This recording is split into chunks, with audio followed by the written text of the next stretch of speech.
She was ready to leave, and he still didn't know how to say he loved her.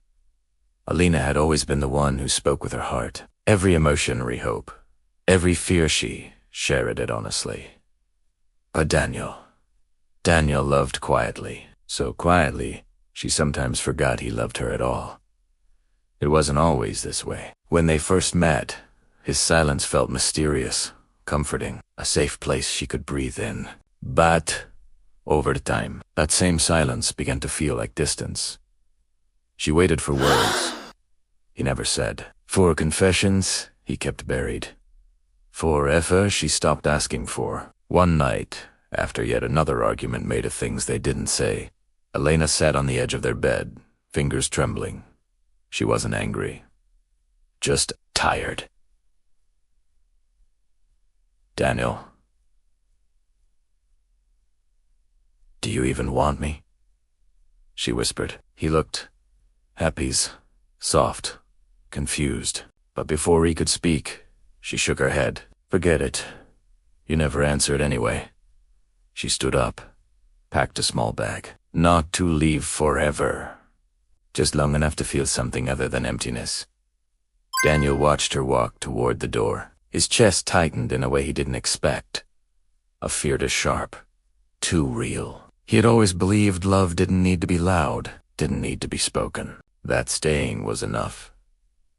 Being there was enough. But tonight, he finally understood what silence can destroy. He followed her outside. Cold night air, soft wind brushing against her hair as she walked away from him. Elena, wait. His voice cracked, not with anger, but with something deeper. She paused, just a few steps ahead. But she didn't turn around. If I walk now, she said softly, you won't stop me. You never do. Daniel felt something break inside his chest. Because she was right. Every time she cried, he held his silence. Every time she asked for reassurance, he offered quiet instead of comfort. He stepped closer, not touching her. Just close enough for her to feel him there. I never stopped you, he whispered, because I was afraid I wasn't enough to make you stay. Elena froze. That was the first honest sentence he'd spoken in months. He continued, voice trembling. I don't talk like you. I don't express like you. But every day, every moment, I loved you. Quietly, she finally turned to face him, her eyes glossy, tired, hopeful, all at once. Then why didn't you show it? He swallowed.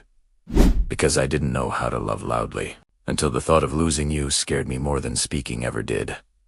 Silence. Not the cold silence they were used to, but a soft one. A healing one. Daniel reached out slowly, giving her time to step away. She didn't. Their foreheads touched gently, his voice barely above a whisper. Stay.